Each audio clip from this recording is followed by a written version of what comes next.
Assalamualaikum warahmatullahi wabarakatuh. Selamat datang di channel Surga Firdaus. Pernahkah Anda mendengar tentang 9 wali yang menyebarkan agama Islam di tanah Jawa?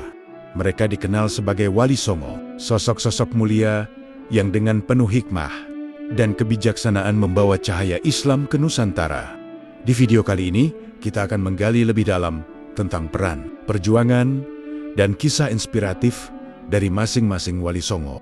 Bersiaplah untuk sebuah perjalanan sejarah yang penuh dengan pelajaran berharga. Jazakallah khairan bagi yang sudah like, subscribe, dan berkomentar. Semoga Allah Subhanahu wa Ta'ala memberikan rezeki yang berlipat ganda, menjadikan Anda seorang miliarder dan bisa menunaikan ibadah haji di tahun depan. Satu keluarga, jangan lupa berkomentar. Amin. Bismillah. Mari kita mulai kisahnya.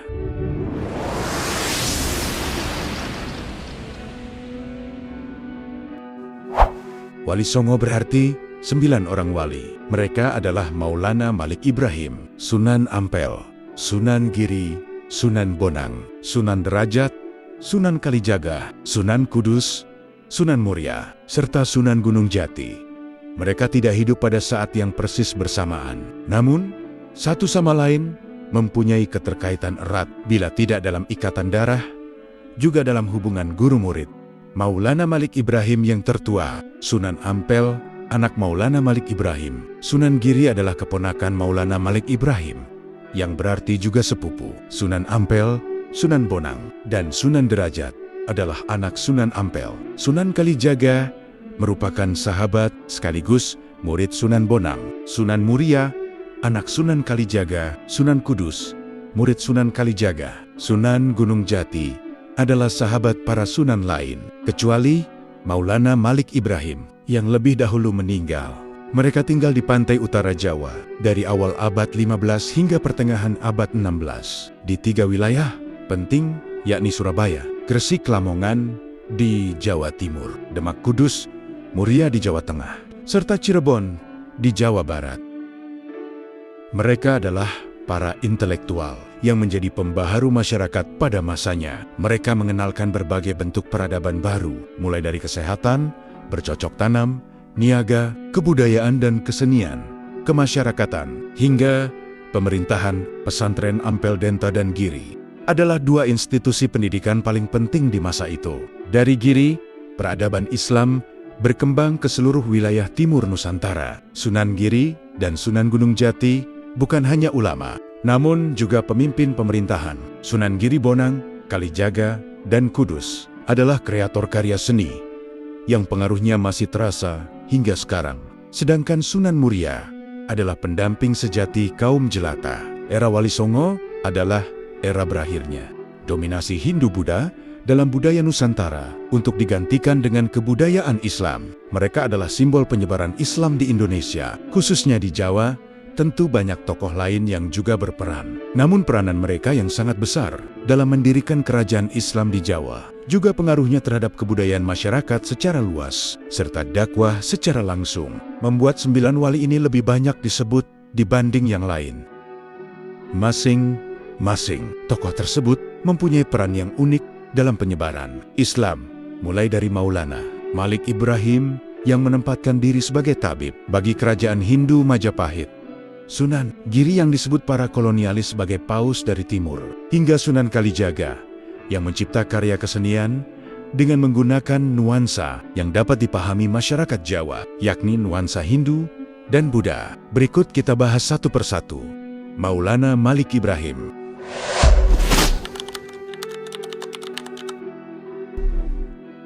Maulana Malik Ibrahim atau Maktum Ibrahim As-Samarkandi diperkirakan lahir di Samarkand, Asia Tengah, pada paruh awal abad 14. Babat Tanah Jawi versi Mensma menyebutnya Asmarakandi, mengikuti pengucapan lidah Jawa terhadap Asamarkandi, berubah menjadi Asmarakandi. Maulana Malik Ibrahim kadang juga disebut sebagai Syekh Maghribi. Sebagian rakyat malah menyebutnya kakek bantal. Ia bersaudara dengan Maulana Ishak, ulama terkenal di Samudra Pasai, sekaligus ayah dari Sunan Giri, Raden Paku. Ibrahim dan Ishak adalah anak dari seorang ulama Persia bernama Maulana Jumadil Kubro yang menetap di Samarkand. Maulana Jumadil Kubro diyakini sebagai keturunan ke-10 dari Sayyidina Husain, cucu Nabi Muhammad Sallallahu Alaihi Wasallam. Maulana Malik Ibrahim pernah bermukim di Champa, sekarang Kamboja, selama 13 tahun. Sejak tahun 1379, ia malah menikahi putri raja yang memberinya 2 putra. Mereka adalah Raden Rahmat, dikenal dengan Sunan Ampel, dan Sayyid Ali Murtada, alias Raden Santri. Merasa cukup menjalankan misi dakwah di negeri itu. Tahun 1329 Masehi, Maulana Malik Ibrahim hijrah ke Pulau Jawa, meninggalkan keluarganya. Beberapa versi menyatakan bahwa kedatangannya disertai beberapa orang. Daerah yang ditujunya pertama kali, yakni Desa Sembalo, daerah yang masih berada dalam wilayah kekuasaan Majapahit. Desa Sembalo sekarang adalah daerah Leran, Kecamatan Manyar, 9 km utara Kota Gresik. Aktivitas pertama yang dilakukannya ketika itu adalah berdagang. Dengan cara membuka warung-warung itu, menyediakan kebutuhan pokok dengan harga murah.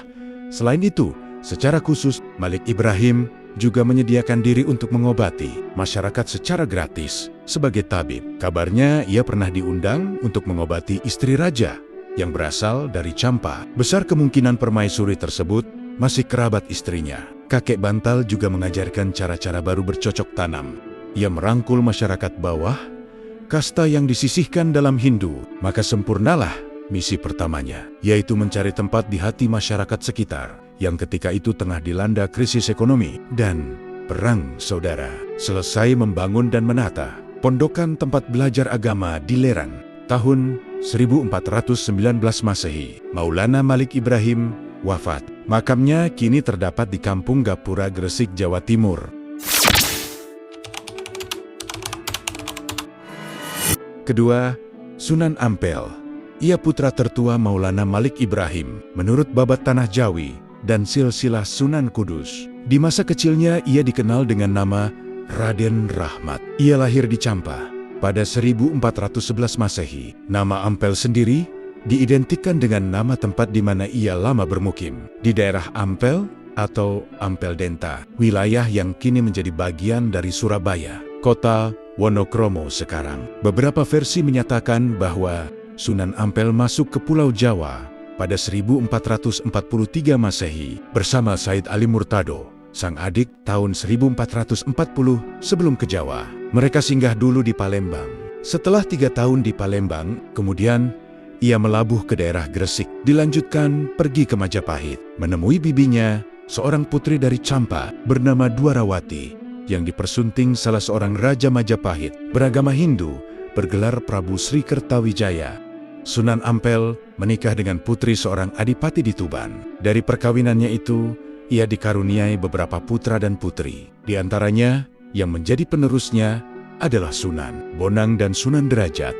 Ketika Kesultanan Demak, 25 km arah selatan kota Kudus, hendak didirikan, Sunan Ampel turut membidani lahirnya kerajaan Islam pertama di Jawa itu. Ia pula yang menunjuk muridnya Raden Patah, putra dari Prabu Brawijaya, 5 Raja Majapahit, untuk menjadi Sultan Demak 1475 Masehi. Di Ampel Denta yang berawar-awar, daerah yang dihadiahkan Raja Majapahit, ia mengembangkan pondok pesantren. Mula-mula, ia merangkul masyarakat sekitarnya. Pada pertengahan abad 15, pesantren tersebut menjadi sentra pendidikan yang sangat berpengaruh di wilayah Nusantara, bahkan mancanegara. Di antara para santrinya adalah Sunan Giri dan Raden Patah.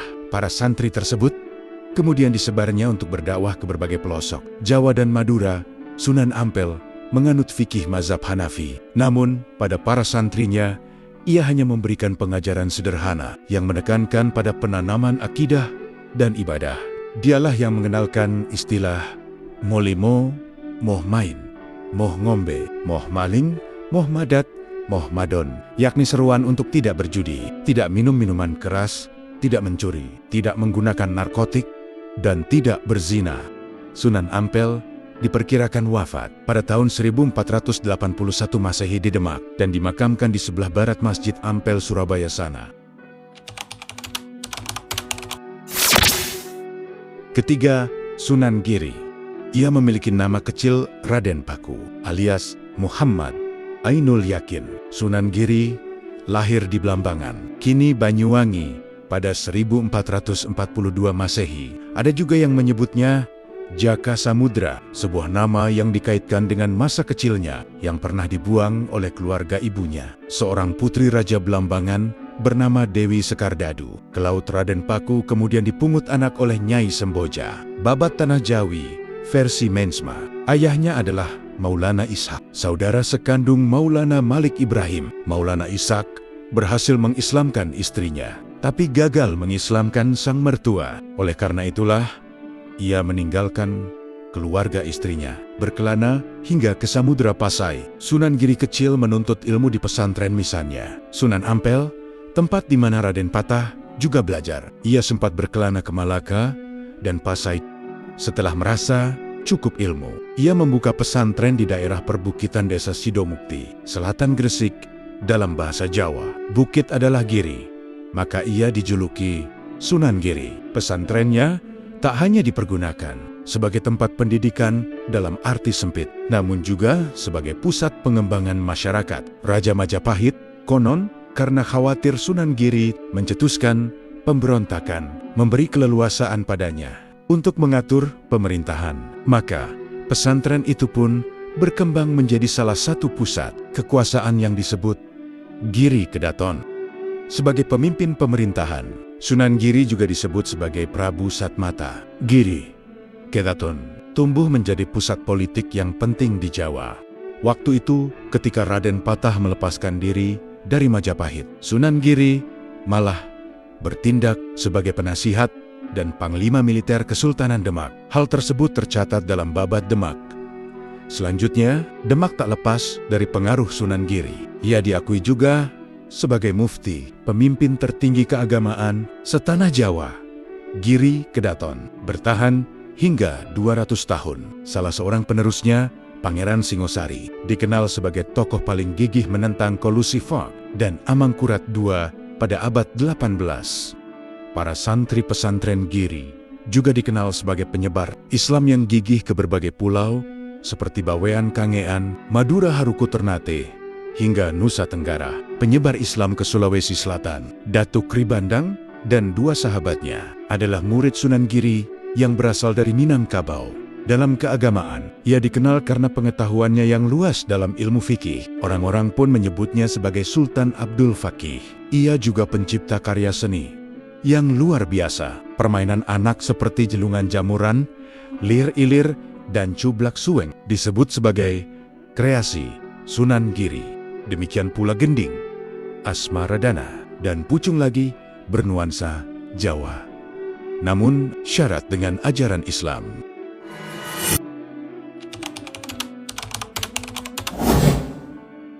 Keempat, Sunan Bonang. Ia anak Sunan Ampel, yang berarti juga cucu Maulana Malik Ibrahim. Nama kecilnya adalah Raden Makdum Ibrahim. Lahir diperkirakan 1465 Masehi dari seorang perempuan bernama Nyi Ageng Manila, putri seorang adipati di Tuban. Sunan Kudus banyak berguru pada Sunan Kalijaga.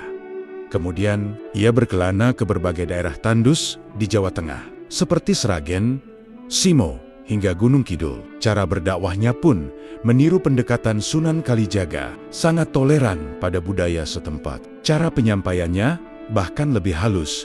Itu sebabnya para wali yang kesulitan mencari pendakwah ke Kudus, yang mayoritas masyarakatnya pemeluk teguh, menunjuknya cara Sunan Kudus mendekati masyarakat Kudus adalah dengan memanfaatkan simbol-simbol Hindu dan Buddha. Hal itu terlihat dari arsitektur Masjid Kudus, bentuk menara, gerbang dan pancuran atau padasan wudhu yang melambangkan 8 jalan Buddha, sebuah wujud kompromi yang dilakukan Sunan Kudus. Suatu waktu, ia memancing masyarakat untuk pergi ke masjid mendengarkan tabliknya. Untuk itu, ia sengaja menambatkan sapinya yang diberi nama Kebo Gumarang di halaman masjid. Orang-orang Hindu yang mengagungkan sapi menjadi simpati, apalagi setelah mereka mendengar penjelasan Sunan Kudus tentang surat Al-Baqarah, yang berarti sapi betina.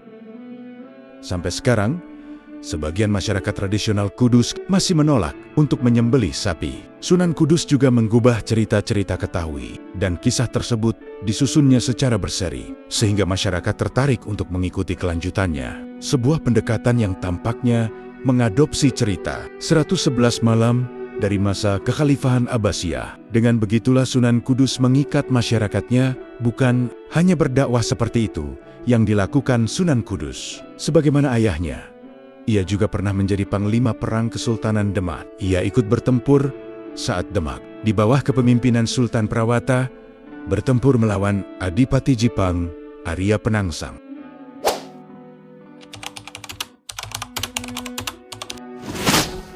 Kelima, Sunan Kalijaga. Dialah wali yang namanya paling banyak disebut masyarakat Jawa. Ia lahir sekitar tahun 1450 Masehi. Ayahnya adalah Arya Wilayahta, Adipati Tuban, keturunan dari tokoh pemberontak Majapahit, Ronggolawe. Masa itu Arya Wilayahta diperkirakan telah menganut Islam. Nama kecil Sunan Kalijaga adalah Raden Said. Ia juga memiliki sejumlah nama panggilan seperti Lokajaya, Syekh Malaya, Pangeran Tuban, atau Raden Abdurrahman. Terdapat beragam versi menyangkut asal-usul nama Kalijaga. Yang disandangnya, masyarakat Cirebon berpendapat bahwa nama itu berasal dari dusun Kalijaga di Cirebon. Sunan Kalijaga memang pernah tinggal di Cirebon dan bersahabat erat dengan Sunan Gunung Jati. Kalangan Jawa mengaitkannya dengan kesukaan wali ini untuk berendam kungkum di sungai, kali, atau jaga kali. Namun, ada yang menyebut istilah itu berasal dari bahasa Arab, Kadli Zaka, yang menunjuk statusnya sebagai penghulu suci. Kesultanan masa hidup Sunan Kalijaga diperkirakan mencapai lebih dari 100 tahun. Dengan demikian, ia mengalami masa akhir kekuasaan Majapahit. Berakhir 1478, Kesultanan Demak, Kesultanan Cirebon, dan Banten. Bahkan juga Kerajaan Pajang yang lahir pada 1546, serta awal kehadiran Kerajaan Mataram di bawah pimpinan Panembahan Senopati. Ia ikut pula merancang pembangunan Masjid Agung Cirebon dan Masjid Agung Demak. Tiang tatal, pecahan kayu, yang merupakan salah satu dari tiang utama masjid, adalah kreasi Sunan Kalijaga. Dalam dakwah, ia punya pola yang sama dengan mentor, sekaligus sahabat dekatnya, Sunan Bonang. Paham keagaamannya cenderung sufistik berbasis salaf, bukan sufi panteistik pemujaan semata. Ia juga memilih kesenian dan kebudayaan sebagai sarana untuk berdakwah. Ia sangat toleran pada budaya lokal. Ia berpendapat bahwa masyarakat akan menjauh jika diserang pendiriannya. Maka mereka harus didekati secara bertahap, mengikuti sambil mempengaruhi. Sunan Kalijaga berkeyakinan jika Islam sudah dipahami, dengan sendirinya kebiasaan lama hilang, maka ajaran Sunan Kalijaga terkesan sinkretis. Dalam mengenalkan Islam, ia menggunakan seni ukir, wayang gamelan, serta seni suara suluk sebagai sarana dakwah. Dialah pencipta baju takwa, perayaan, sekatenan, grebek maulud, layang Kalimasada, lakon wayang Petruk, jadi raja lanskap pusat kota, berupa keraton, alun-alun dengan 2 beringin, serta masjid, diyakini sebagai karya Sunan Kalijaga. Metode dakwah tersebut sangat efektif. Sebagian besar adipati di Jawa memeluk Islam melalui Sunan Kalijaga. Di antaranya adalah Adipati Padanaran Kartasura, Kebumen Banyumas, serta Pajang, sekarang Kota Gede Yogya. Sunan Kalijaga dimakamkan di Kadilangu, selatan Demak.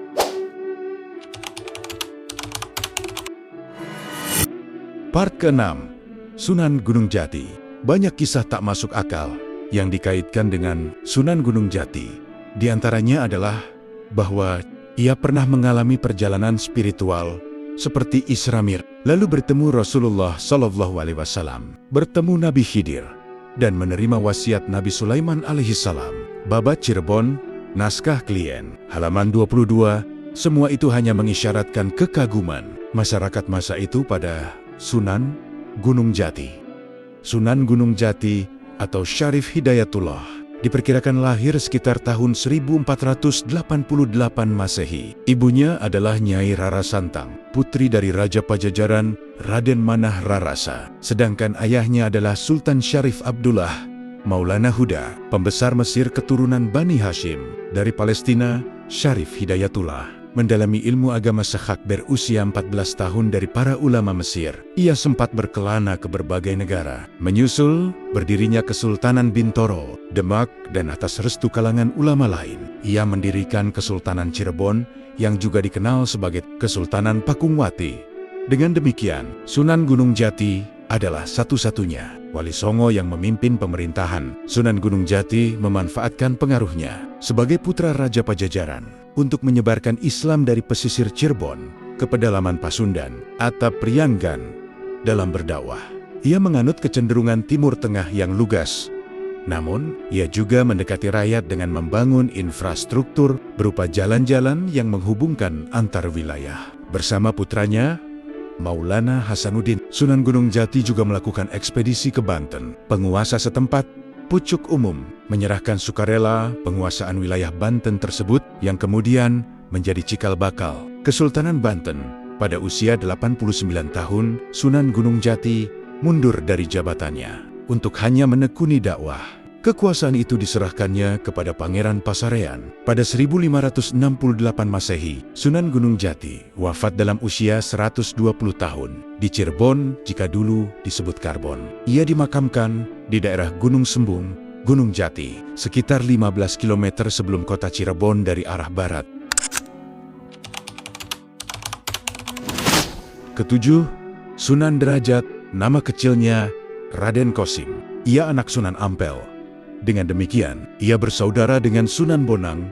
Diperkirakan, Sunan Derajat yang bergelar Raden Syaifuddin ini lahir pada tahun 1470 Masehi. Sunan Derajat mendapat tugas pertama kali dari ayahnya untuk berdakwah ke pesisir Gresik.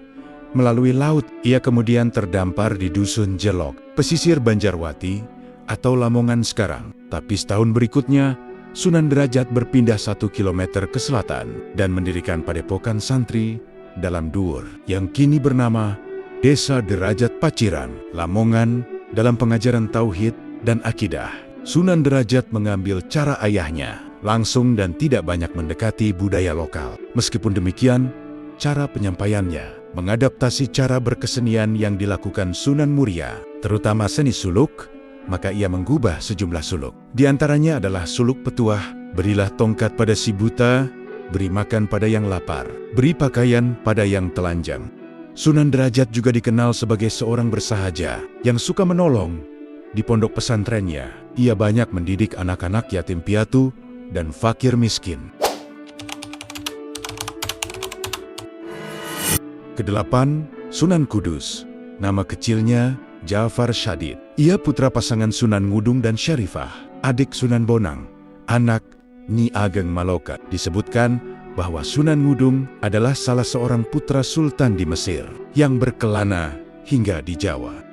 Di Kesultanan Demak, ia pun diangkat menjadi panglima perang. Sunan Kudus banyak berguru pada Sunan Kalijaga. Kemudian, ia berkelana ke berbagai daerah tandus di Jawa Tengah, seperti Sragen, Simo hingga Gunung Kidul.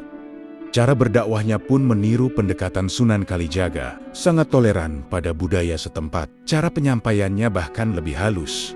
Itu sebabnya, para wali yang kesulitan mencari pendakwah ke Kudus, yang mayoritas masyarakatnya pemeluk teguh, menunjuknya. Cara Sunan Kudus mendekati masyarakat Kudus adalah dengan memanfaatkan simbol-simbol Hindu dan Buddha. Hal itu terlihat dari arsitektur Masjid Kudus, bentuk menara gerbang, dan pancuran atau padasan wudhu yang melambangkan 8 jalan Buddha, sebuah wujud kompromi yang dilakukan Sunan Kudus. Suatu waktu, ia memancing masyarakat untuk pergi ke masjid, mendengarkan tabliknya. Untuk itu, ia sengaja menambatkan sapinya yang diberi nama Kebo. Gumarang di halaman masjid, orang-orang Hindu yang mengagungkan sapi menjadi simpati. Apalagi setelah mereka mendengar penjelasan Sunan Kudus tentang surat Al-Baqarah, yang berarti sapi betina. Sampai sekarang, sebagian masyarakat tradisional Kudus masih menolak untuk menyembelih sapi. Sunan Kudus juga menggubah cerita-cerita ketauhidan. Kisah tersebut disusunnya secara berseri, sehingga masyarakat tertarik untuk mengikuti kelanjutannya. Sebuah pendekatan yang tampaknya mengadopsi cerita 1001 Malam dari masa kekhalifahan Abbasiyah. Dengan begitulah, Sunan Kudus mengikat masyarakatnya. Bukan hanya berdakwah seperti itu yang dilakukan Sunan Kudus. Sebagaimana ayahnya, ia juga pernah menjadi panglima perang Kesultanan Demak. Ia ikut bertempur saat Demak, di bawah kepemimpinan Sultan Prawata, bertempur melawan Adipati Jipang, area Penangsang. Kesembilan, Sunan Muria. Ia putra Dewi Saroh, adik kandung Sunan Giri, sekaligus anak Syekh Maulana Ishak dengan Sunan Kalijaga. Nama kecilnya adalah Raden Prawoto. Nama Muria diambil dari tempat tinggal terakhirnya, di lereng Gunung Muria, 18 km ke utara kota Kudus. Gaya berdakwahnya banyak mengambil cara ayahnya, Sunan Kalijaga. Namun berbeda dengan sang ayah, Sunan Muria lebih suka tinggal di daerah sangat terpencil dan jauh dari pusat kota untuk menyebarkan agama Islam, bergaul dengan rakyat jelata, sambil mengajarkan keterampilan bercocok tanam. Berdagang dan melaut adalah kesukaannya. Sunan Muria seringkali dijadikan pula sebagai penengah dalam konflik internal di Kesultanan Demak 1518 sampai 1530. Ia dikenal sebagai pribadi yang mampu memecahkan berbagai masalah. Betapapun rumitnya masalah itu, solusi pemecahannya pun selalu dapat diterima oleh semua pihak yang berseteru. Sunan Muria berdakwah dari Jepara, Tayuwana, hingga sekitar Kudus dan Pati. Salah satu hasil dakwahnya lewat seni adalah lagu Sinom dan Kinanti.